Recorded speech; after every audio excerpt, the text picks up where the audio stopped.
Munharaunda mune vechidiki vari kumanikidzirwa kuenda kunze kwenyika nemhiri kunotsvaga mukana yemabasa nokuda kwekushanduka kwekunze nekuda kwematambudziko ekushayikwa mari munyika. Asi kune vechidiki vane shuviro nechiono chokuunza shanduko kuburikidza nokushandisa zviwanikwa zvinowanikwa munharaunda yavo kuti vaunze shanduko.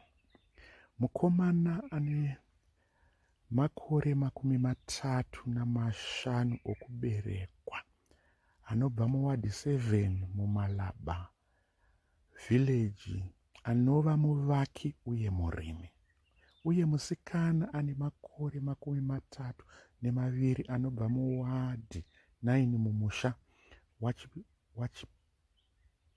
waChipani anochengeta mbudzi, nemumwe mwanasikana ane makore 27 anobva muwadhi 8 mumusha waPiti anoita zvekupfuya huku.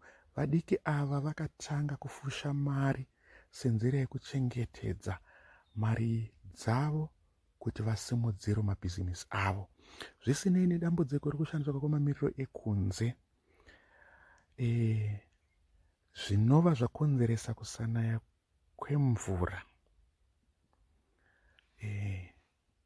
zvaderedza kutengwa kwezvinhu nekuderera kwemabhizimusi,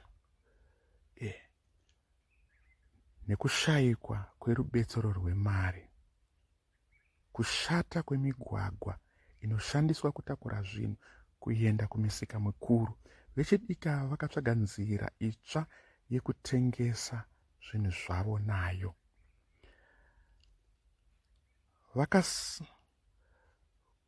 Kuti vasimudzire budiriro vachitengesa zvinhu zvavo, vakatsvaga nzira yekushambadza